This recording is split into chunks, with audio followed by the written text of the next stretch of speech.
What's up, y'all? Jordan here with Victorem Trades. Today I'm going over the general market overview. So yesterday the Fed cut rates by a quarter point. Is this good? Is it bad? Overall, it's good because the U.S. is taking advantage of the global slowdown, and they're probably going to employ more QE, quantitative easing, for those who need to look that up through Investopedia. But what am I looking at here? So everybody's all ecstatic that the SPY's ticking all-time highs, Dow's ticking all-time highs, but when you go to the Russell, a less manipulated index, you see that we are nowhere near highs. We're still well below 10% below this 174 level. So what does this really mean? Well, the SPY and the Dow is heavily manipulated, mainly the Dow. I don't even look at the Dow. Don't even look at the SPY.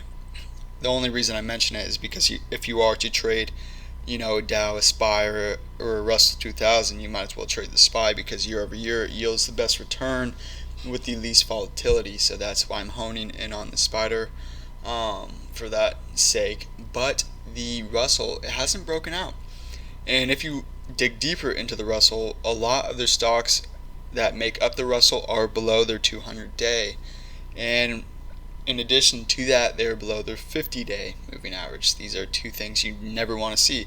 So there's a discrepancy between all this. There's what is the fact that the Russell's not near its highs, and that represents 2,000 stocks versus 500 versus 30.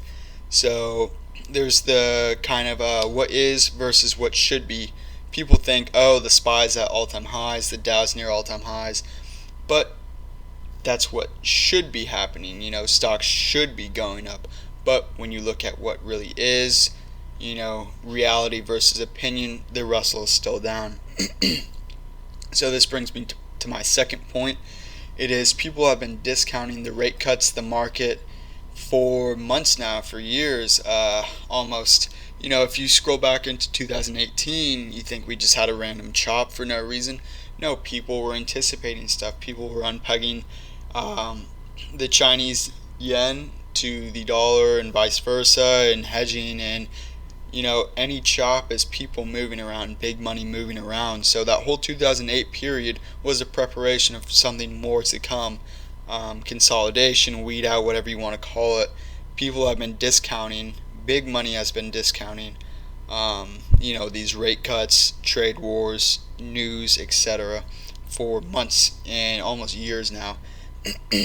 Additionally, it's hard to gain traction right now, while the crowd and a lot of institutional money is worried about China fear, inverted yield curves, are rates going to be cut. A lot of people are discounting it or staying on the sidelines as a whole because they have no idea what's going to happen, making it rather difficult for us to get used, let's say, the Russell to break above this 161, 162 area.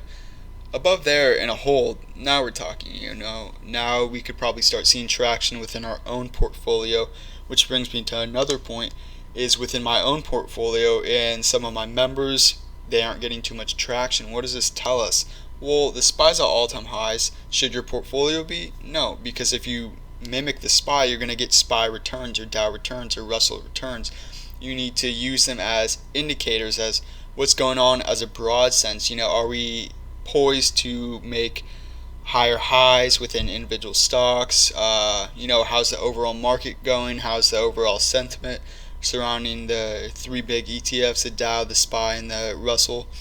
So right now, our own portfolio, until it gains traction, we're still remaining slightly cautious. We are on a buy alert, but we are keeping our positions to 5 to 10% of our accounts, generally speaking. So at this point in time, I really stress just patience. Wait for 2008. My strategy would have not worked. I would have had to switch over to another one I have, another one I teach.